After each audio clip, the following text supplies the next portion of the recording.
Une de mes activités professionnelles, c'est la bêta-lecture. Ça veut dire que des auteurs me payent pour que je relise leurs manuscrits et que je leur fournisse un rapport détaillé sur les forces et les faiblesses de leurs textes. Souvent, c'est en vue de publier leurs manuscrits, de se faire accepter par une maison d'édition ou tout simplement de s'auto-éditer et de proposer le meilleur texte possible. Maintenant, ça fait environ 2 ans que je fais ça, que ça se passe très bien, et une des choses qui m'a le plus surpris, c'est que c'est vraiment souvent les mêmes erreurs qui reviennent. Alors évidemment, il y a des erreurs de débutants par lesquelles on va tous passer, ça c'est normal, mais il n'empêche que quand je fais un peu le bilan de tous les manuscrits que j'ai reçus, souvent les problèmes que je détecte se ressemblent d'un manuscrit à l'autre, peu importe le genre, peu importe l'âge de la personne. Et donc dans cette vidéo, je me suis dit que ce serait une bonne idée de vous présenter les défauts qui reviennent le plus souvent dans les textes que je reçois.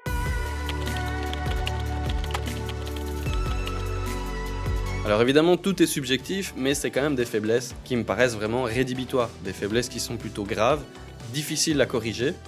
Donc c'est bien de les avoir en tête quand on écrit ou quand on corrige son texte, parce que clairement, laisser ce genre de faiblesse dans son texte, ça peut vraiment diminuer vos chances de passer en maison d'édition ou tout simplement de rencontrer des lecteurs et de publier un bon roman. Et la première erreur que je rencontre le plus souvent dans les manuscrits, c'est l'absence d'enjeux. Les enjeux, c'est tout simplement ce que votre personnage a à perdre s'il n'atteint pas son objectif, s'il ne réussit pas sa mission, s'il ne réussit pas sa quête, s'il n'obtient pas ce qu'il veut. Et c'est aussi ce qu'il a, techniquement, à gagner s'il y arrive. C'est quelque chose de fondamental en écriture, mais que beaucoup oublient, et c'est normal, c'est très facile d'oublier les enjeux. Quand on écrit, on a un peu la tête dans le guidon, on s'en rend pas forcément compte, mais ça arrive très souvent, et on le voit généralement à 2 choses. D'abord, c'est le fameux héros qui ne rate jamais rien. On a souvent ce personnage qui est parfait, il n'a aucun défaut, et à chaque fois qu'il essaye quelque chose, il y arrive du premier coup. Et évidemment, on se rend bien compte qu'avec ça, il va manquer des enjeux. Parce que si votre héros, ou si votre personnage réussit toujours ce qu'il entreprend, au bout d'un moment, on n'a même plus peur pour lui. Et c'est là la question fondamentale qui va déterminer s'il y a des enjeux ou pas. Il faut que votre lecteur se demande, est-ce qu'il va réussir ou est-ce qu'il va pas réussir? C'est ça la question centrale d'une bonne histoire. Si, objectif après objectif, votre personnage réussit toujours tout, à un moment donné, on arrête de se poser la question. On connaît déjà la réponse. Oui, il va réussir, comme les 56 fois d'avant. Du coup, il n'y a plus d'histoire. Et l'autre façon d'oublier les enjeux, c'est quand vous avez compris que, ok, il faut parfois que votre personnage rate, que tout ne se passe pas comme prévu, qu'il échoue, ça ne le rend pas moins bon, ça le rend même plus intéressant en général. Mais quand il rate, il n'y a aucune conséquence. Et ça aussi, c'est un problème. Parce que s'il n'y a aucune conséquence, à un moment donné, on va se dire, bah s'il rate de toute façon, c'est pas grave, il va rien lui arriver. Ça aussi, ça arrive très souvent. Et il va aussi manquer des enjeux si vous faites ça. Parce qu'on ne se posera plus la question, est-ce qu'il va réussir ou pas, puisque de toute façon, même s'il rate, on sait qu'il va rien se passer de grave finalement. Donc je sais que vous voulez que votre personnage réussisse, je sais que vous voulez qu'on l'adore, qu'on l'admire, mais il faut le laisser échouer de temps en temps, et il faut que ces échecs aient des conséquences sur l'histoire, des vraies conséquences. Il doit perdre des choses qu'il ne va plus jamais pouvoir récupérer. Il doit être par exemple blessé, perdre quelqu'un de cher, blesser un de ses proches par exemple, décevoir quelqu'un, rompre une promesse. Il doit se passer des trucs. Le deuxième défaut est un peu lié à ça, puisque c'est tout ce qui concerne le manque de structure. Alors la structure dans un roman, évidemment, c'est fondamental, et un manque de structure peut se manifester de plusieurs manières. D'abord, le plus évident, c'est une histoire qui part dans tous les sens. Ça arrive aussi très souvent, j'arrête pas de le redire, mais c'est vraiment des erreurs très courantes, donc faites gaffe. C'est une histoire qui commence sur une intrigue, et puis qui change, qui part vers une autre sous-intrigue, et puis on repart vers une troisième sous-intrigue, et puis encore vers une autre, et on laisse un peu plein de portes ouvertes partout, mais sans jamais les refermer. Ça, c'est le meilleur moyen de perdre votre lecteur, et surtout, qu'ils finissent par s'ennuyer, en fait. Quand une histoire manque de structure, on le repère, parce qu'on voit que l'auteur ne sait pas vraiment où il va. On a l'impression qu'il écrit un peu à l'instinct. Écrire à l'instinct, c'est pas forcément un défaut, à partir du moment où vous êtes capable, instinctivement, de créer de la structure dans ce que vous écrivez. Tout le monde n'en est pas capable, moi en tout cas quand j'ai commencé, j'en étais pas du tout capable. Donc il faut bien comprendre que, même si l'écriture c'est un métier créatif, un peu instinctif, il faut quand même qu'il y ait une certaine structure derrière. Ça veut pas dire que vous devez être rigide, mais ça veut dire qu'il doit quand même y avoir un minimum de logique dans ce que vous écrivez. Un autre symptôme d'une histoire qui manque de structure, c'est les digressions. Les digressions, c'est en gros tout ce qui ne sert pas le récit. Tout ce qui est un ajout non nécessaire et qu'on pourrait parfaitement couper. Souvent, on remarque ça dans les ellipses, dans le manque d'ellipses. Quand on débute, on a un peu peur d'utiliser les ellipses. C'est vrai que c'est un peu flippant.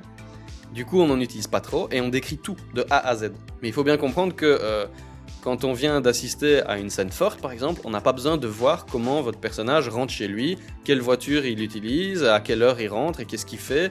Si c'est pas important pour le récit, soit c'est coupé ou soit c'est résumé en 1 ou 2 phrases, c'est tout. Il faut pas avoir peur d'utiliser les ellipses, justement pour éviter les digressions. Je sais que ça fait peur. Je sais très bien que ça fait peur, mais il faut au moins se forcer un petit peu à sortir de sa zone de confort pour apprendre à les utiliser, parce que sinon vous n'apprendrez jamais.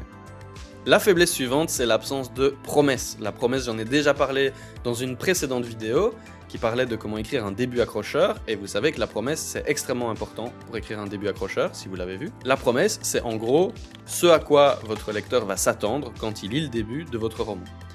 C'est pareil pour le résumé en fait. Quand on lit la 4e de couverture de votre roman, on a déjà une promesse. On se dit, ah tiens, en lisant ce résumé, je m'attends à ce que ça parle de ce genre de personnage, à ce que ce soit écrit avec ce ton-là, avec ce style-là, à ce que ce soit ce genre d'histoire-là. C'est tout plein de suppositions qu'on va faire en lisant ça, et c'est pour ça qu'on s'embarque dans votre texte en fait. Si on aime bien la science-fiction ultra réaliste, avec de la critique sociale, et qu'on a vu ça dans votre résumé, on va avoir envie de lire votre roman. Si dans les 50 premières pages, on voit que ça se confirme, on va avoir envie de continuer. Mais s'il n'y a pas de promesse du tout, si on ne sait pas de quoi ça parle, si on ne sait pas au moins quel va être le personnage principal, ou un des personnages principaux, si vous en avez plusieurs, quel genre d'histoire on va lire, si on n'a aucune indication là-dessus, on n'aura pas envie de continuer en fait. Parce qu'on ne sait pas dans quoi on s'embarque, et on a peur d'être en train de perdre notre temps. C'est ça une promesse. Alors comment on peut rater sa promesse? Je vois 2 moyens qui reviennent régulièrement. Première façon de rater sa promesse, c'est de vouloir présenter tous les personnages dès le début. Ça, c'est le meilleur moyen de nous perdre. Si dans les 50 premières pages, vous avez 14 personnages différents, c'est mal barré. À moins d'être très doué, mais souvent, on est complètement perdu face à ça. Et surtout, on va avoir du mal à comprendre lequel ou lesquels sont les plus importants parmi ces personnages-là. On a besoin rapidement d'avoir une idée de se construire une certaine image de ce qu'on va lire dans le reste du roman. Et la deuxième erreur, c'est de vouloir tout dire à la fois. C'est un peu lié, hein. Présenter tous les personnages à la fois, ou présenter toute l'histoire, tout le contexte à la fois. Et là, qu'est-ce qui va se passer? En général, c'est des auteurs qui veulent tout présenter dès le début, ils veulent que vous ayez toutes les informations, et donc ils parlent d'un truc, et puis d'un autre, et puis ils reviennent à un autre, et puis ah oui, mais il y avait ça aussi, et puis il y a ça. Ils veulent présenter une image générale de tout ce qu'il va y avoir dans le reste du livre en 50 pages. Mais ça, c'est pareil, ça va nous perdre. Retenez que pour qu'il y ait une bonne promesse, il faut essayer d'être clair, pas exhaustif. Le but, c'est pas qu'on sache tout ce qu'il va y avoir dans l'histoire, le but, c'est qu'on en ait un début de promesse, un début d'image convaincant. C'est tout. Donc même si vous avez une histoire avec 12 personnages principaux, concentrez-vous au début sur 1 ou 2, et après vous nous présenterez les autres. Si vous avez 10 sous-intrigues, concentrez-vous sur l'histoire principale ou un début de sous-intrigue, et après vous nous présenterez les autres.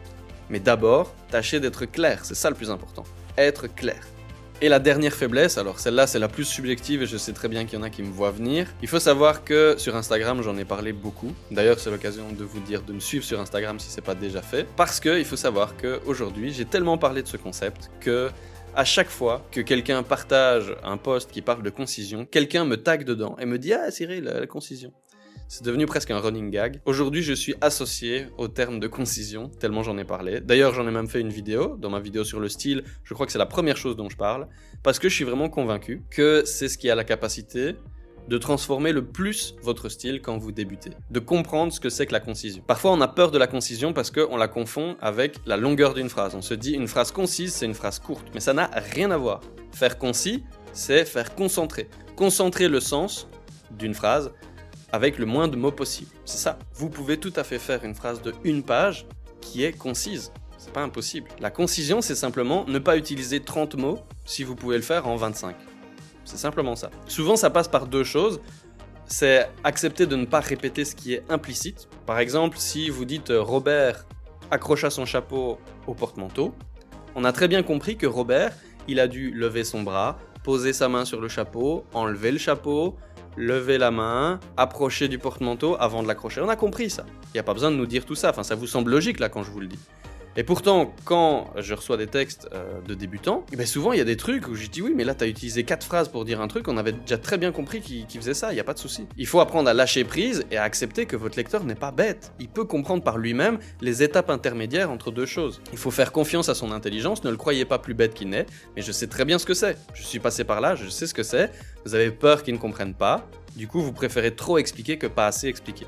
Et il va falloir apprendre à trouver le juste milieu, ça c'est important. Et en parlant de juste, il y a aussi l'idée du mot juste. Alors là d'accord, on est plus dans la précision que dans la concision, mais les deux sont liés. Dans la vidéo sur le style justement, je parlais de précision en vous disant que par exemple, au lieu de dire regardez attentivement, vous pouviez dire scruter. Scruter, c'est un mot plus précis que regarder, et en plus vous avez économisé un adverbe, donc vous avez été plus concis. C'est ça, cherchez le mot juste, cherchez le mot qui exprime exactement ce que vous vouliez dire et pas à peu près. Ça, c'est pour les erreurs que je retrouve le plus souvent. Alors, c'est un format un peu test. Est-ce que ça vous a intéressé? Est-ce que ça vous a pas intéressé? Si vous aimez ça, sachez que j'ai encore plein d'autres erreurs à vous proposer, qui reviennent régulièrement. Donc je peux faire d'autres vidéos de ce genre pour vous aider à vous améliorer. Donc si ça vous intéresse, dites-le en commentaire. Si vous avez aimé cette vidéo, vous pouvez laisser un pouce bleu, vous abonner. Moi, je vous remercie d'avoir pris de votre temps pour moi. Je vous remercie de votre attention et je vous dis à la prochaine.